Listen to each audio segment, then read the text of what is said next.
My dear students, good morning to everyone. आज हम लोग एमसीक्यू प्रश्नों को हल करेंगे, जो कि कभी न कभी किसी परीक्षा में आए हुए प्रश्न हैं, आपके बोर्ड एग्जामिनेशन के लिए इम्पोर्टेंट क्वेश्चन हैं। उसी कड़ी में हम आज देखेंगे, सीखेंगे, कुछ नए कंसेप्ट को जानेंगे। एक प्रश्न आपके सामने है और ये प्रश्न है, निम्न में कौन परिमेय संख्या है? और यहाँ पर 4 विकल्प दिए गए हैं। पहला है 220, दूसरा 328, तीसरा 290 और चौथा 1331। अब इसमें सेलेक्ट करना, यहाँ पर स्क्वायर रूट निकालना है, यहाँ पर क्यूब रूट निकालना है। उम्मीद करता हूँ आप उत्तर पहचान चुके होंगे। कैसे बनाते हैं ऐसे प्रश्नों को? इसका आंसर होगा डी। क्यों होगा? ये परफेक्ट स्क्वायर नहीं है, इसका पूरा वर्गमूल नहीं निकलता है। परफेक्ट स्क्वायर आप याद रखेंगे, कम से कम 1 से 25 तक याद रखेंगे। ये परफेक्ट स्क्वायर नहीं है, क्योंकि किसी संख्या के अंत में यदि 1 शून्य हो तो पूर्ण वर्ग नहीं होती है। शून्य सम होना चाहिए। 2 शून्य हो तो विचार कर सकते हैं। किसी संख्या का अंतिम अंक 8 हो तो पूर्ण वर्ग नहीं हो सकती। किसी संख्या के अंत में 1 शून्य है, पूर्ण वर्ग नहीं हो सकती। बच गया ये, इसलिए उत्तर ये डी होगा। ऐसा नहीं है कि ये बच गया इसलिए होगा। यहाँ पर ये, इसको ध्यान से देखें तो ये 11 का क्यूब है और इसका वैल्यू होगा 11, इसलिए ये उत्तर होगा डी।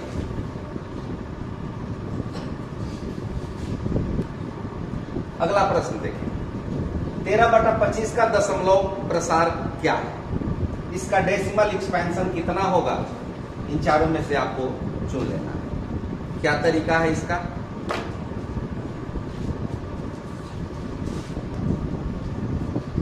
ये क्या है?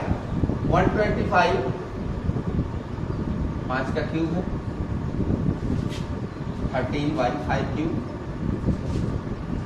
यहाँ पर 2 क्यूब से ऊपर नीचे गुणा करेंगे, अर्थात 8 से गुणा करेंगे। 13 में 8 से गुणा करेंगे, क्या होता है? 104 होता है। 104 कहीं नजर आता है? यहाँ पर है। यदि नीचे कंसेप्ट को समझ लें, विचारधारा अच्छी तरह से दिमाग में बैठा लें। नीचे अगर 5 है तो 2 से ऊपर नीचे गुणा करें। अगर 25 है तो 4 से करें। 125 है तो 8 से करें। इस तरह से गुणा करें और सीधे उत्तर ले आए। क्योंकि ऐसा करने से क्या होगा? नीचे 10 के घात वाली संख्या मिल जाएगी, और 10 के घात वाली संख्या अगर कहीं मिल जाती है गुणा करने में अथवा भाग देने में, तो आपका कैलकुलेशन बिल्कुल इजी हो जाएगा। अब यहाँ पर यदि आप भाग देने लग जाए, जो कि तरीका सिखाया जाता है, इस तरह से आप भाग देने लग जाए, तब तो आपको बहुत समय लगेगा।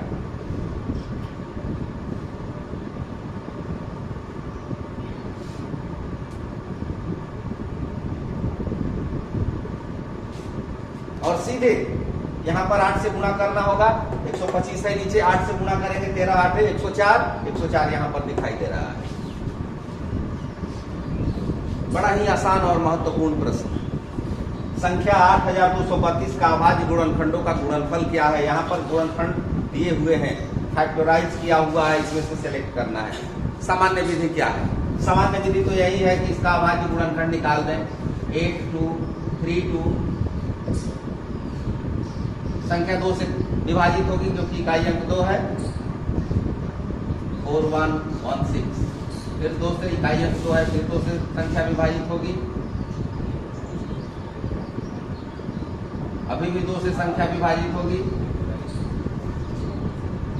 अब संख्या 2 से विभाजित नहीं होगी तो 2 के बाद हम 3 पर जाते हैं, और 3 का विभाजिता का नियम क्या कहता है?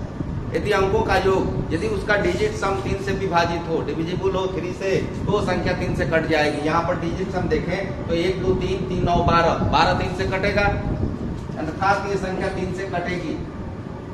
तो हम 3 से विभाजित करते हैं। अब ये 343 आ गया, ये 3 से विभाजित नहीं होगा। ये 7 का क्यूब है, 7 का घन है ये, तो 7 से सीधे लेके जाएंगे। अब इसके बाद ये सीरीज जो बना 2 का पावर 3 गुणा 3 गुणा 7 का पावर 3, ये मिला हमें। इतना लंबा चौड़ा हमें फैक्टराइज करना पड़ता है और तब कहीं जाकर के उत्तर को हम सेलेक्ट कर पाते हैं।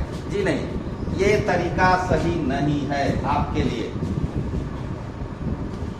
ये तरीका है, सही है, लेकिन आपके लिए नहीं है। जब आप पढ़ रहे हैं तो आपके लिए नहीं है। आपको तो बस यहां से और सीधे उत्तर को देख लेना है। डिजिट सम, अभी हमने डिजिट सम का नाम लिया, अंकों का जोड़, डिजिट सम। थोड़ा सा ध्यान दें, विभाज्यता आपको आनी चाहिए 2 से, 3 से, 4 से, 5 से, 6, 7, 8, 9, 10, 11, ये विभाज्यता कम से कम इतना आपको आना चाहिए। विभाज्यता का जो सिद्धांत है, इतने के इसके बारे में आपको पूरी जानकारी होनी चाहिए। तो संख्या 2 से तो विभाजित होगी क्योंकि इकाई अंक 2 है। 4 से भी विभाजित होगी क्योंकि 2 अंक 4 से कटेंगे। संख्या एक डिजिट सम जरा हम देख लें। 8 2 10 3 13 2 15, डिजिट सम यही होता है। 8 + 2 + 3 + 2, अंकों को जोड़ दें, फिर इसको जोड़ दें तो 1 और 5 मिल करके 6 हो जाएगा। इस पूरी संख्या का एक अंक में मान 6 आया, 6 आया। अब ये 6 3 से कटेगा, 9 से तो नहीं कटेगा। यहां पर 9 है, ये नहीं हो सकता है। यहां पर 9 है, ये नहीं हो सकता है। और यहां पर भी 9 है। यहां पर विकल्प में 3 दिया हुआ है। यहां पर 27 है। जब 9 से ही नहीं कटेगी संख्या तो 27 से कहां से कटेगी, इसलिए ये भी नहीं हो सकता है, बच गया ये। बिना अभाज्य गुणनखंड किए हम इसका उत्तर सीधे बता सकते हैं कि ये संख्या 3 से ही विभाजित होगी। एक दूसरी बात, मान लीजिए कहीं और आ जाए, कहीं और यहां पर 3 का पावर 3 ना होकर के केवल 3 रहे, तब कैसे बिना बताए, बिना सॉल्व किए हम कैसे पता लगाएंगे? आते हैं इन पर। 8 से विभाजिता, 8 से विभाजिता क्या कहती है? अंतिम 3 अंक 8 से कटने चाहिए। अंतिम 3 अंक 8 से कटने चाहिए। तो यहां पर 4 है, 4 से तो कट जाएगा, 4 से तो ये भी है। यहां पर दोनों 8, तो ये अंतिम 3 अंक 232 8 से कटने वाले हैं। लेकिन मैं कहता हूं अंतिम 3 अंक को छोड़ दे, केवल अंतिम 2 अंकों पर ही नजर रखें। अंतिम 2 अंक यदि 8 से कट जाता है तो वो संख्या 8 से कटेगी कब? जब सैकड़ा का अंक सम संख्या हो। जब सैकड़ा का अंक सम संख्या होगा तो केवल अंतिम 2 अंक 8 से कट जाए तो संख्या 8 से कट जाएगी। तो 8 से यहां पर 2 विकल्प मिल रहे थे, लेकिन डिजिट सम के माध्यम से हमने देखा कि इसका डिजिट सम 6 है, इसलिए संख्या 9 से तो नहीं कटेगी, केवल 3 से कटेगी। इस प्रकार ये उत्तर आपका होगा। तो प्रश्न को देखिए, उत्तर को देखिए, कलम कम चलाइए, दिमाग को ज्यादा चलाइए। इस प्रश्न को देखें, निम्न में कौन अशांतावर्ती है? Non terminating repeating. कैसे पता लगाएंगे? बारी बारी से एक-एक को भाग देंगे, किसका भाग पूरा जाता है, तब तो भाग देते ही रह जाएंगे। 4 विकल्प हैं, चारों का भाग देते रह जाएंगे। सीधे कंसेप्ट पर आते हैं। कोई संख्या शांत कब होती है? जब उसका अभाज्य गुणनखंड में 2 हो या 5 हो या दोनों हो। यहां पर डिनोमिनेटर केवल 2 है क्योंकि 2 का पावर 3 होगा। ये क्या है? 2 है, अर्थात 32 गुणा 10, 32 में 2 होगा, इसमें भी 2 होगा, 2 का पावर 6 गुणा 5, ये शांत होगा, ये शांत होगा। ये 200 है, 200, 25 गुणा 8, 5 का पावर 2, 2 का पावर 3, ये शांत है। ये तीनों शांत है, बच गया ये अशांत। भाग देंगे, भाग देते ही रह जाएंगे, तब तक प्रश्न आपके हाथ से निकल जाएगा। ये प्रश्न कई बार बोर्ड एग्जामिनेशन में आ चुका है। प्रश्न क्या है? एलसीएम 336 एंड 54, इसका एलसीएम दिया हुआ है 3024, तो इसका एचसीएफ फाइंड करना है। एलसीएम और एचसीएफ फाइंड करने का तरीका है, आपको पता है, दो संख्याओं का गुणनफल और उनका एचसीएफ, उनका एलसीएम। एचसीएफ फाइंड करना है तो ए गुणा बी, हमें एल एच लिखे हैं हम एचसीएफ के लिए, एल रहेगा एलसीएम के लिए, और तब हम सीधे 336 54 और बटा में करेंगे 3024, और तब इसका कैलकुलेशन करेंगे। यही आपके दिमाग में चल रहा होगा, और ऐसे ही हम इसको सॉल्व भी करते हैं। तो क्या होगा, जैसे ये संख्या 6 से कटेगी, 9 से कटेगी, पहले हम 3 से कटा लें, या 9 से ही कटाते हैं, क्योंकि 4 2 6 3 9, 9 से भी कटेगा, और ये हो जाएगा 27, अब ये 336 कट गया, बच गया 6। लेकिन क्या आप सोचते हैं कि इतना टाइम आप लगाएंगे तो आप प्रश्नों को हल करेंगे? कभी नहीं, ये कभी मत लगाइए। पहले विकल्प को देखिए। मैं बार बार कहता हूं, एक नंबर के प्रश्नों को सॉल्व करने के लिए आप वैदिक मैथमेटिक्स के सूत्रों का उपयोग कीजिए। ये आखिर सूत्र किस दिन काम आएंगे? इनका उपयोग कीजिए। इसमें एक सूत्र है विलोकनम, एक उपसूत्र है जिसका नाम है विलोकनम, और विलोकनम का अर्थ होता है केवल देखकर, केवल ऑब्जर्वेशन के द्वारा, कुछ नहीं करेंगे, केवल विलोकनम, अपनी दृष्टि रखेंगे प्रश्न पर और आंसर पर। ये क्या संख्या है? 336 और 54 संख्या है। ये दोनों संख्याएं इनसे कटनी चाहिए। क्या ये 54 4 से कटेगा? नहीं कटेगा। 6 से कटेगा? 8 से कटेगा? नहीं कटेगा। 12 से कटेगा? नहीं कटेगा। उत्तर 6। इस तरह से अपने दिमाग को डेवलप कीजिए कि आप प्रश्नों को देखें और उत्तर बस वहीं पर चुन लें। इस तरह की विचारधारा जिस दिन होगी, आपको आगे बढ़ने से कोई नहीं रोक सकता।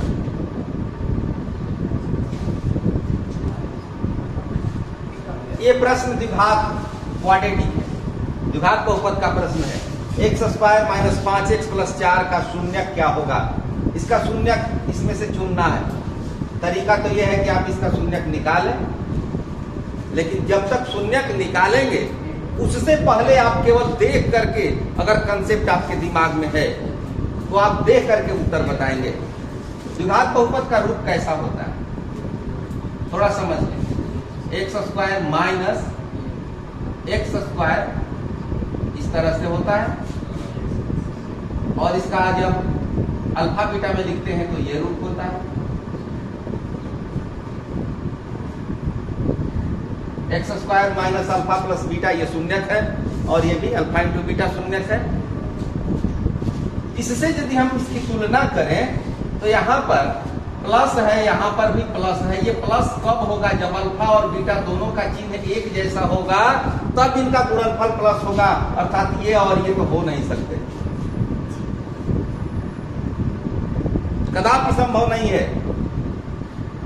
बच गए दो, इन दोनों का प्रोडक्ट, इन दोनों का गुणनफल 4 है। दोनों अभी 50-50 है, लेकिन अब यहां पर आते हैं। यहां का चिन्ह निगेटिव है तो शून्यक पॉजिटिव होगा, और यहां का चिन्ह अगर पॉजिटिव है तो शून्यक निगेटिव होगा, अर्थात 1 और 4।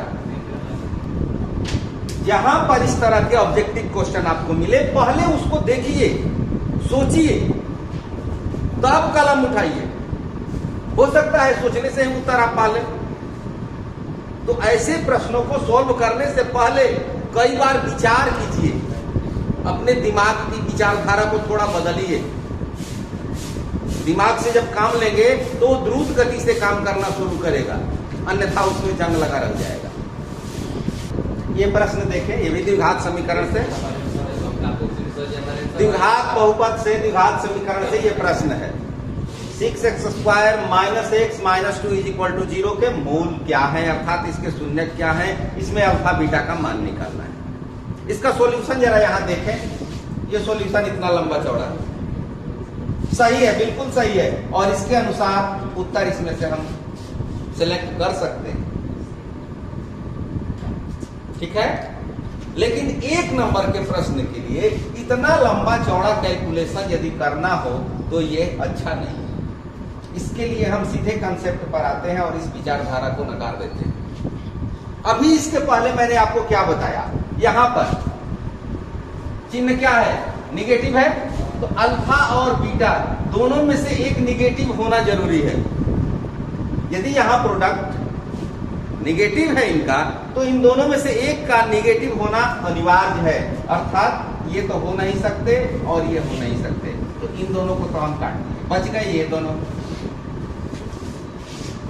यहां पर अब आते हैं, यहां पर क्या है, निगेटिव है, तो इसका मतलब इनका सम पॉजिटिव होना चाहिए। अब सम को देखिए, यहां से यदि हम गुणा करें तो क्या होगा, -4 और ये +3 निगेटिव नहीं हो सकता है ये। यहां पर आते हैं, यहां देखें, 2 में 2 से गुणा करें 4, 3 में 1 से -3, 1 यही होगा।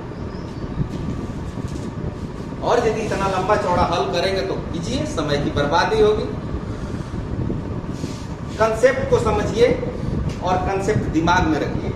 ऐसे प्रश्नों में सीधे पहले अल्फा बीटा देखें, यहाँ का चिन्ह देखें। चिन्ह यदि पॉजिटिव है तो दोनों का चिन्ह एक जैसा होना चाहिए, चिन्ह यदि नेगेटिव है तो दोनों का चिन्ह अलग अलग होना चाहिए। उसके बाद यहाँ पर आते हैं, यहाँ का चिन्ह यदि नेगेटिव है तो सम पॉजिटिव होना चाहिए, और यहाँ का चिन्ह पॉजिटिव है तो सम नेगेटिव होना चाहिए। इस तरह से इन प्रश्नों को आप उत्तर देख करके, आंसर देख करके बना सकते हैं। बुझाइए ना, बुझे इतना बनाएंगे तब तो बनाते रह जाएंगे। मैट्रिक में भले ही काम चल जाए, कंपटीशन में काम नहीं चलेगा, क्योंकि जितना सब करते हैं उससे आगे बढ़ना होगा।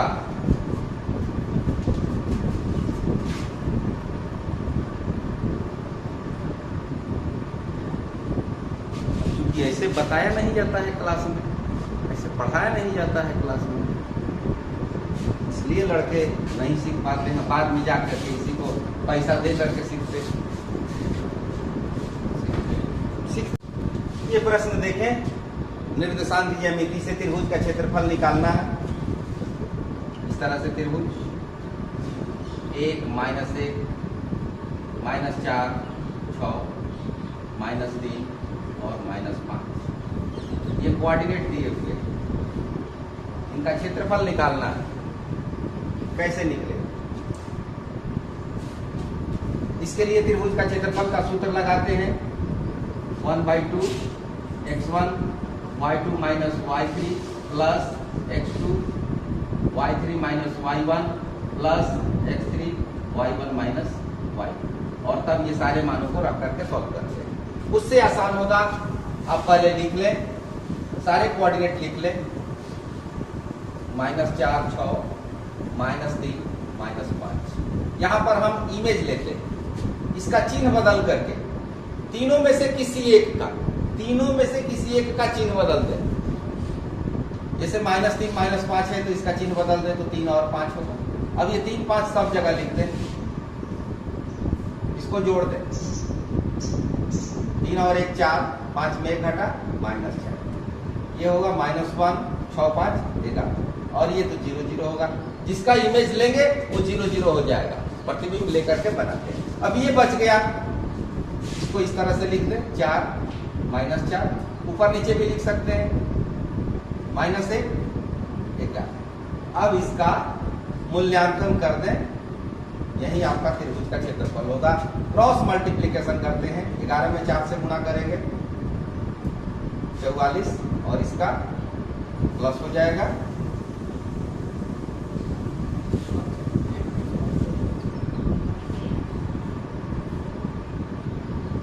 3 और 1 4, और ये भी 4 होगा। क्रॉस मल्टीप्लिकेशन करेंगे और यहाँ पर दो गुणनफल के बीच हमेशा निगेटिव साइन रहता है, तो ये हुआ 24। इससे भी आसान सूत्र है जो आप आगे सीखेंगे। इतना अभ्यास कीजिए, इन प्रश्नों को आप सॉल्व कीजिए, कम से कम समय में हल ढूंढने का प्रयास कीजिए। मेरी शुभकामनाएं आप लोगों के साथ रही।